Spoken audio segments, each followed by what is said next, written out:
The air is heavy with questions. Can you feel it too? The taste of uncertainty, as sharp as biting into a lemon, lingers on my tongue every time I glance at the charts. I remember last year as a series of vivid images. Wall Street whisked upward, a surge of over 16%, as though hope itself was pouring through its veins. Overseas, the markets danced even higher, nearly doubling that energy. Across the ocean, gold shimmered, its value swelling like a tide, 70% and climbing. And silver, quicksilver, slipped beyond all reason, a wild gallop of 150%. But for those of us who held crypto, there was only a low hum of loss, a drop of 10%, a hollow echo where once there was euphoria. You and I are dreamers, aren't we? It makes me ache sometimes, this faith that tomorrow could be different. And that's why we're here, on the edge of another precipice. Does holding crypto still make sense, or should we clutch last year's winners and let go? My name is Guy, and in a world awash with shifting fortunes, I feel compelled to ask, what is the soul and optimized crypto portfolio for the year ahead? Do we dare to go all in or pull everything out? If you're chasing meaning in these uncertain markets, you're not alone. I invite you to subscribe to Crypto 101 Central, not just for strategies, but to share in the journey, where hope and risk walk hand in hand.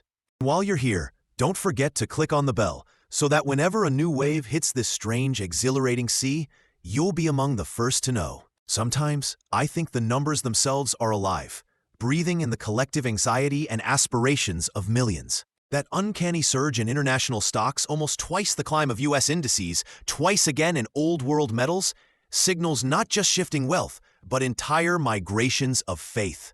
Every market cycle tells a story, and last year's outflow from U.S. soil to distant lands and commodities is no ordinary chapter. Yes, some tech darlings from America danced above the rest, but look closer. The heartbeat is global now, pulsing fastest in places where yesterday's headlines barely registered.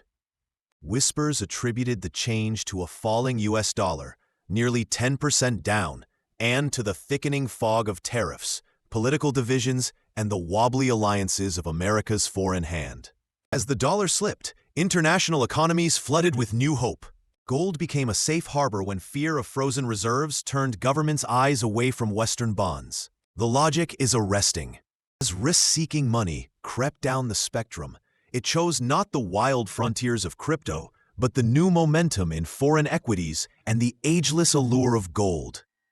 It is disorienting to realize the current of global capital can so easily detour from the familiar crypto havens. But that's the naked truth. Risk didn't move toward us, but around us, as if testing our patience. Is there a different story waiting to be told in the coming months? That's the question that gnaws at me during sleepless nights, and it's the question I want to answer with you. Let me pause. If any of this stirs the uneasy waters inside you, press that like button. It's not for the algorithm. It's a way to say, yes, I feel this too. And if you find your own voice rising up, drop a comment below. I read them all, because each suggestion, each confession helps me make sense of the noise. There are patterns here, ancient and cyclical. Every decade has its chosen champion. The European stocks of the 50s, America's rise in the 60s, the wild emerging markets and commodities of the 70s.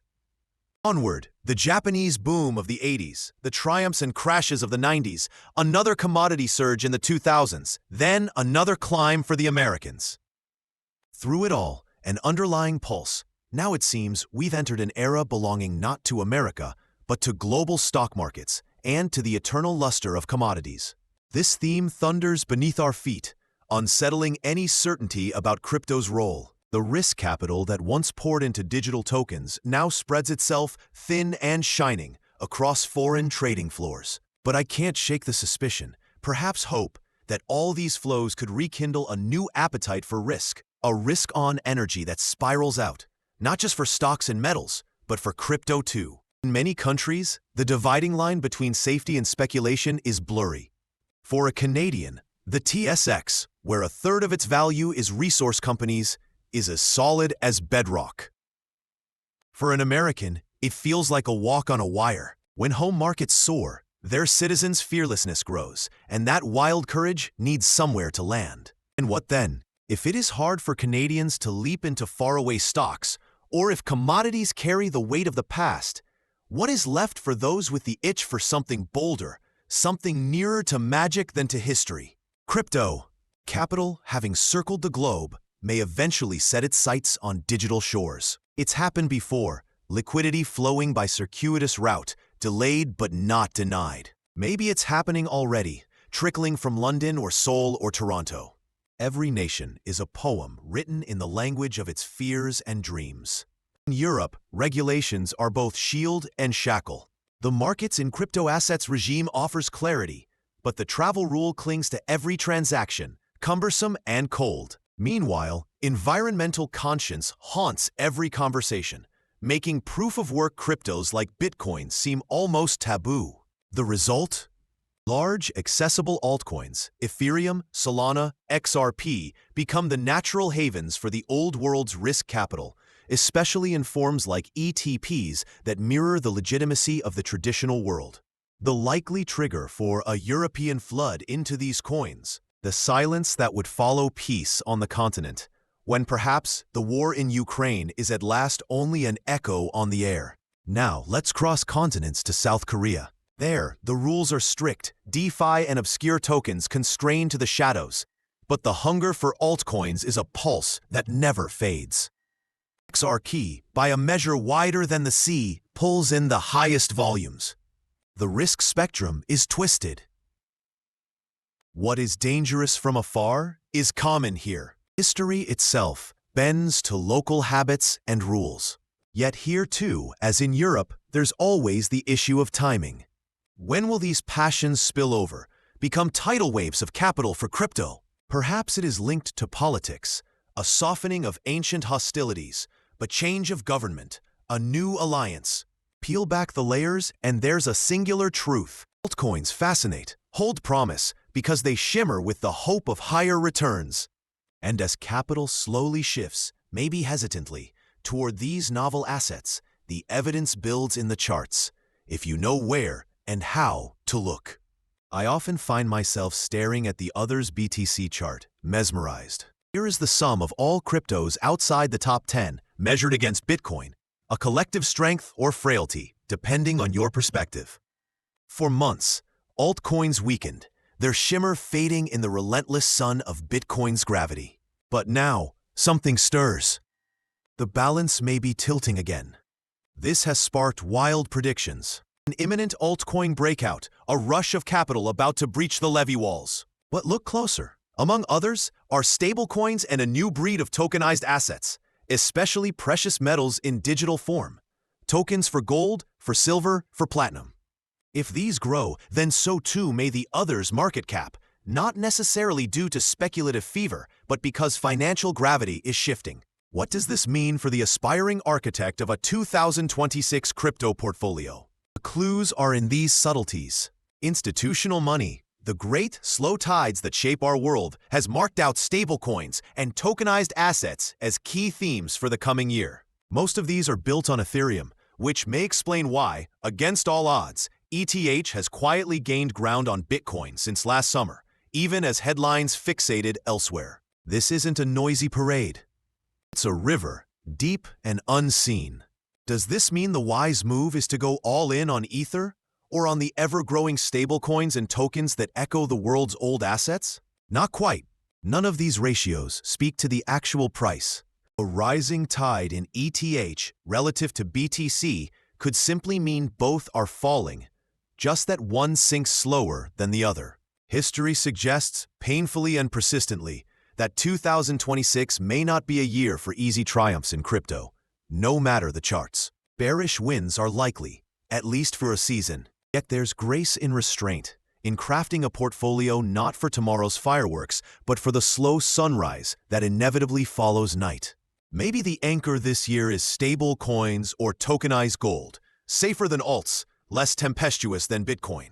But beware, even dollar-backed coins hold risk, for the value of the greenback itself may rise or fall, turning certainty into vapor overnight. For Europeans, a weaker dollar means loss, not gain.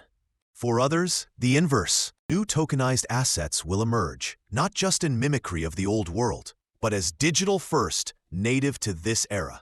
And the savvy investor, driven not by greed but curiosity, will watch these closely, perhaps daring to be among the first. There's wisdom in patience.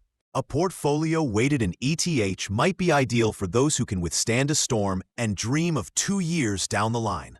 For others, stable coins are the stillness before the leap, a waiting room before destiny calls. I confess, if it were up to me, I'd love to invest in the companies building this future. The Coinbases, the Circles, those poised at the crossroads of stablecoin and tokenization revolutions. Yet these too are not immune to the market's tidal moods. Their fate tied to the entire ecosystem's rise and fall. But I hold tight to one more vision. Beyond this difficult season lies another, far brighter. History and hope rhyme once again. By the years 2027 and 2028, borders soften, regulations clarify, old conflicts and fears abate. When that day comes, international liquidity will no longer skirt crypto, but will flood it, and those who have prepared, not just with assets, but with patience, will be rewarded. So, let us walk carefully, thoughtfully, through this landscape of shifting shadows and rising suns. Keep your eyes on stablecoins and tokenized assets. Listen closely as altcoins stir. Begin with Ethereum and remain ever vigilant. If you want to keep pace with these changes, stay with us. Watch the rest of our videos, click the bell so you're never left behind, and join me on this uncertain, exhilarating road. This is Guy, signing off. Until the next wave breaks and a new story begins.